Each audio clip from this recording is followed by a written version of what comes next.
Welcome students. Today we will do microeconomics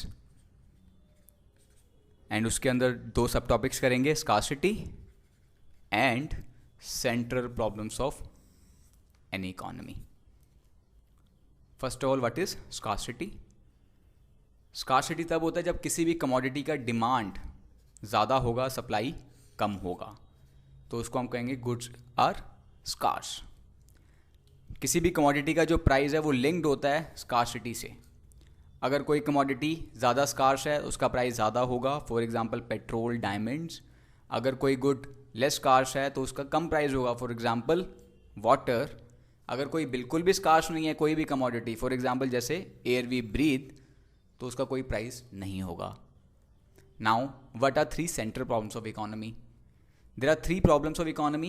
First is what to produce, second is how to produce, third is for whom to produce. First of all, what is what to produce? What to produce के अंदर हमें ये decide करना है कि हमें कौन सी commodity produce करनी चाहिए इकोनॉमी के अंदर और किस क्वांटिटी में करनी चाहिए. फॉर एग्जांपल डिफेंस गुड्स या फिर कैपिटल गुड्स. कैपिटल गुड्स वो गुड्स होते हैं जिससे हम दूसरे गुड्स प्रोड्यूस करते हैं. कंज्यूमर गुड्स, नेसेसिटीज़, लग्जरीज़, ये कुछ गुड्स होते हैं जो एक इकोनॉमी में प्रोड्यूस करने होते हैं. फॉर एग्जांपल डिफेंस में अभी रफाल आया है.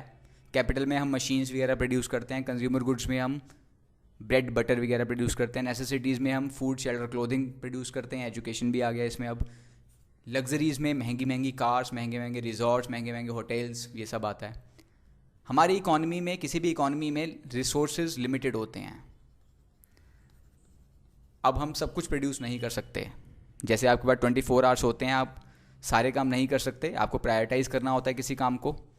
वैसे ही इकोनॉमी को भी प्रायोरिटाइज़ करना होता है कि कौन सा गुड प्रोड्यूस करे, कौन सा गुड प्रोड्यूस नहीं करे और कितनी क्वांटिटी में करे.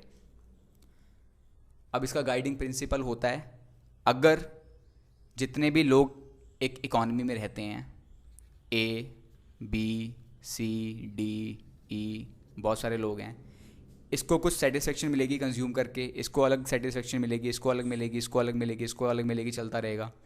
एज अ होल जो सेटिस्फेक्शन लेवल होगा, जिसको हम बोलेंगे एग्रीगेट यूटिलिटी. यूटिलिटी सेटिस्फेक्शन का टेक्निकल टर्म है, आगे बताऊंगा मैं आप लोगों को.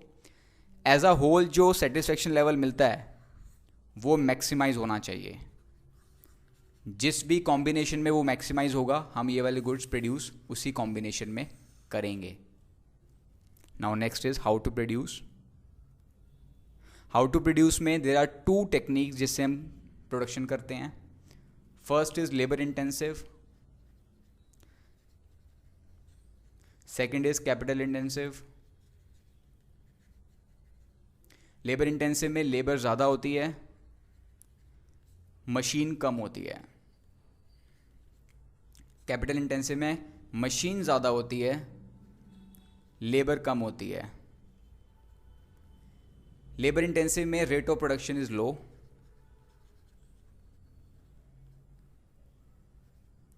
कैपिटल इंटेंसिव में रेट ऑफ प्रोडक्शन ज़्यादा होता है.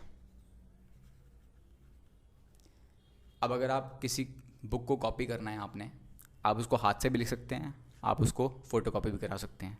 जब आप हाथ से लिखते हैं तो हम कहते हैं उसको लेबर इंटेंसिव. एक दिन में कितनी कॉपी कर लोगे आप? एक बुक कॉपी कर पाओगे या 2 बुक कॉपी कर पाओगे, बट फोटोकॉपी आप 100 बुक कर सकते हैं. तो ये दोनों में डिफरेंस होता है. लेबर इंटेंसिव में अनएम्प्लॉयमेंट होने के चांसेस नहीं होते हैं, एम्प्लॉयमेंट ज़्यादा जनरेट होती है. कैपिटल इंटेंसिव के अंदर एम्प्लॉयमेंट कम जनरेट होती है, तो अनएम्प्लॉयमेंट होने के चांसेस ज़्यादा होते हैं. अब इसका गाइडिंग प्रिंसिपल क्या होना चाहिए? गाइडिंग प्रिंसिपल इसका जो होगा वो ये होगा कि कॉस्ट ऑफ प्रोडक्शन, लेबर को भी हमें पैसे देने हैं, मशीन को भी खरीदना पड़ता है, या कैपिटल अगर हम उधार लेकर आते हैं तो हमें इंटरेस्ट देना होता है. जो भी सस्ता होगा हम उसको हायर करेंगे.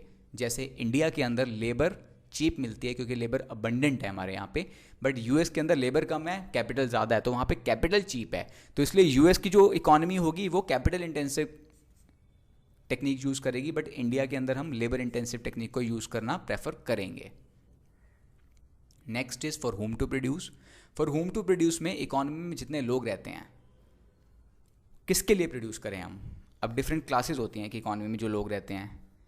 एक होता है रिच, एक होता है अपर मिडिल क्लास, एक होता है मिडिल क्लास, एक होता है पुअर, एक होता है वेरी पुअर।